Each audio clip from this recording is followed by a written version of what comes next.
So why is it that some people seem to just get things instantly, while the rest of us might struggle? It's a question we've all asked ourselves, but the answer isn't about being smart. It's all about understanding how you learn. And today, that's exactly what we're going to do. We're going to unlock that code. I mean, you've been there, right? You're sitting in a classroom or maybe a meeting, and you see that one person, and the light bulb just flicks on for them right away. Meanwhile, you're still kind of processing it, wishing the instructor would just explain it a different way, or maybe just let you try it yourself to figure it out. It's a feeling we all know. And here's the thing, the big takeaway. It has absolutely nothing to do with being smart or not smart. It's about alignment.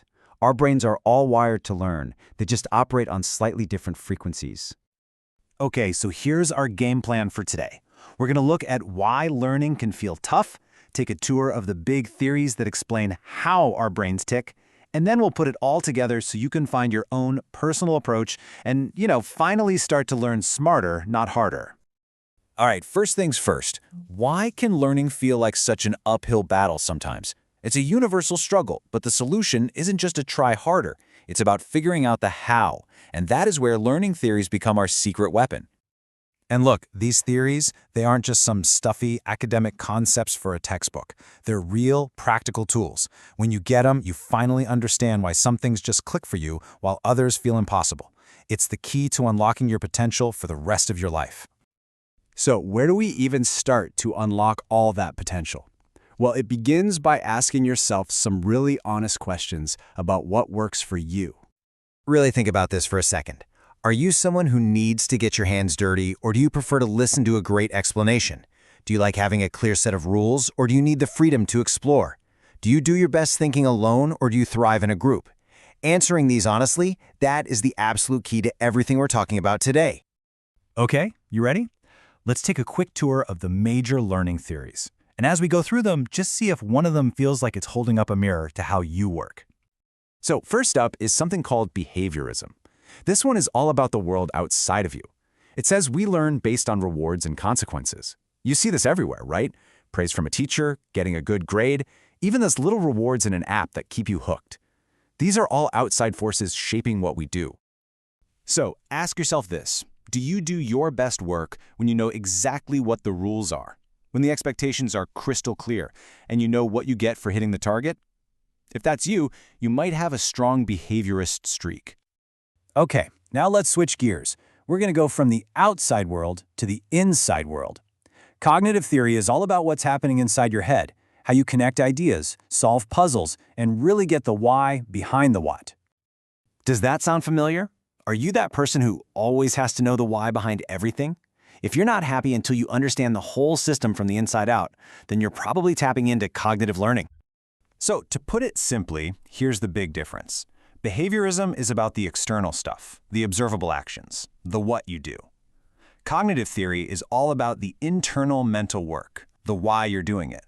It's the difference between just completing a task and having that aha moment of deep understanding. All right, next up, we have social learning theory. And the idea here is super simple, but also incredibly powerful. We learn from each other. We watch, we observe mentors, teachers, our friends, and then we try to do what they do. It's why things like mentorships are so effective. So, does this ring a bell for you? Do you pick things up way faster after you've watched an expert do it first? Or maybe talking through an idea with a group is what really makes it stick? If so, you're probably a social learner. Now, the humanistic theory. This one takes a step back and looks at the big picture. It's not just about your brain. It's about you as a whole person.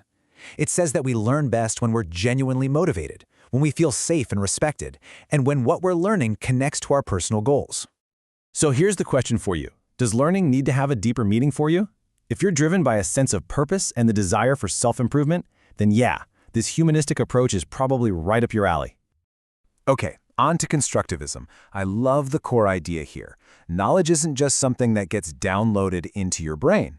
It's something you have to build for yourself, like a Lego set, through your own experiences and by working with others to solve problems. You know those moments when you're in a great group discussion or a debate and suddenly, bam, the idea just clicks. If that's where you have your breakthroughs, more so than in any lecture, then you're probably a constructivist learner at heart. And this brings us perfectly to the experiential cycle, which is just a fancy way of saying learning by doing. It's a four-step loop. First, you do something. Then you reflect on what happened. From that, you learn a lesson. And finally, you apply what you learn the next time. So the question is simple. Do you understand things best when you can actually roll up your sleeves and do them? And finally, we've got a theory that is tailor-made for the world we live in today. Connectivism. This is the idea that learning now happens across networks. We use technology, we tap into online communities, and we build our knowledge through the connections we make online. Think about it. When you need to learn something new, is your first instinct to Google it, watch a YouTube tutorial, or jump into an online forum? If you build your skills by connecting to digital resources, then congratulations, you're a connectivist. Whoa, okay, we just went through a lot, but I really want you to stick with me, because this next part, it's the most important moment of all. It's time to pause and really think about what we just covered. Just let that sink in for a minute. This is not a contest. There's no best way to learn. There's only the way that works best for you. So really ask yourself, which one of those explanations just felt right? I mean, which one actually sounds fun to you? What gets you excited to learn and keeps you motivated? The answers to those questions, that's your personal roadmap. Because once you have that personal roadmap, trust me, everything starts to change. This knowledge is your superpower. You can stop fighting against your own brain and start working with it. And the ripple effect here is just massive. You won't just be a better student. You'll become a better professional, a more efficient learner for your entire life, and even a better leader, because you get that everyone else is wired a little differently too. So what's the big takeaway from all of this? It's simple. The most important journey you'll ever take starts with understanding yourself. It starts with figuring out how you learn.